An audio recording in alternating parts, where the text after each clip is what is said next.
Assalamualaikum warahmatullahi wabarakatuh. Perkenalkan, nama saya Dia Sanjay Rizky. Saya dari Prodi Teknik Elektro dengan NIM 23-51574-TK-56747. Dan pada video ini saya akan membahas materi tentang modulasi amplitudo atau yang biasa disebut dengan modulasi AM, yang merupakan salah satu teknik modulasi analog dalam sistem komunikasi. Modulasi amplitudo digunakan untuk mengirimkan sinyal informasi dengan cara mengubah amplitudo dari sinyal pembawa. Dalam modulasi amplitudo terdapat 3 sinyal utama, yaitu isyarat pemodulasi, lalu isyarat pembawa, dan yang terakhir adalah isyarat termodulasi AM. Isyarat pemodulasi membawa pesan yang akan dikirim, sedangkan isyarat pembawa berfrekuensi tinggi berfungsi sebagai media pengangkut. Dan pada AM, amplitudo sinyal pembawa diubah mengikuti sinyal pemodulasi, sementara frekuensi dan fasenya tetap. Lalu, jenis modulasi amplitudo paling dasar adalah AM baku atau yang biasa disebut dengan double sideband full carrier. Pada sistem ini, sinyal pembawa tetap dipancarkan dan menghasilkan 2 buah sideband, yaitu sideband atas dan sideband bawah. Informasi pada sinyal AM dapat dilihat dari selubung sinyal yang mengikuti bentuk dari isyarat pemodulasinya. Lalu pada slide ini dapat dilihat contoh bentuk sinyal informasi isyarat pembawa dan sinyal AM. Terlihat bahwa sinyal pembawa berfrekuensi tinggi, sementara amplitudonya berubah mengikuti sinyal pemodulasi atau sinyal informasi. Perubahan amplitudo inilah yang membawa informasi pada modulasi amplitudo. Lalu untuk mempermudah analisis, sinyal informasi sering diasumsikan berbentuk sinusoidal.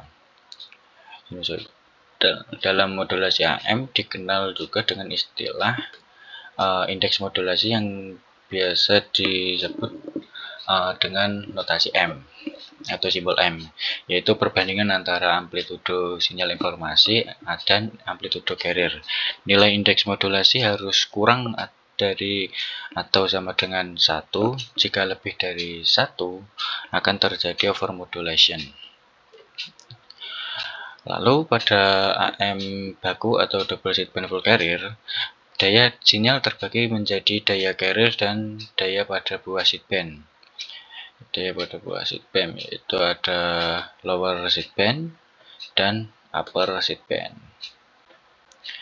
Sebagian besar daya justru berada pada carrier, padahal carrier tidak membawa informasi. Selain itu, bandwidth AM double sideband full carrier adalah 2 kali frekuensi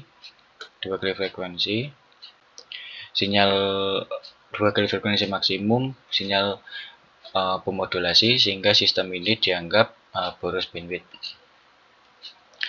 Lalu untuk meningkatkan efisiensi daya, dikembangkan modulasi dengan double sideband suppressed carrier.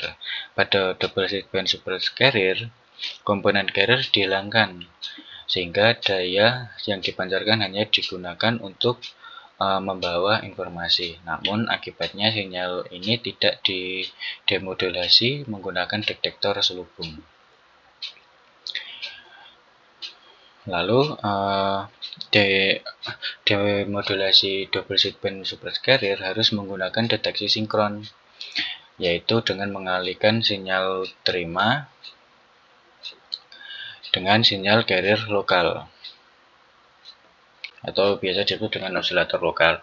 Agar sinyal informasi dapat dipulihkan dengan baik, maka frekuensi dan fasenya carrier lokal harus sinkron dengan carrier pengirim. Pengembangan lebih lanjut dari double sideband suppressed carrier adalah single sideband atau biasa disebut dengan SSB, di mana hanya 1 sideband saja yang dikirim. Ya, ini satu seatband saja yang dikirim. Dengan cara ini bandwidth yang dibutuhkan menjadi lebih kecil dan efisiensi daya meningkat secara signifikan. Namun sistem single seatband lebih kompleks dalam implementasinya.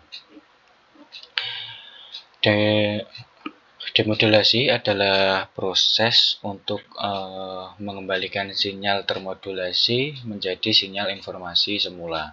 Pada AM baku atau double sideband full carrier, demodulasi dapat dilakukan dengan detektor selubung.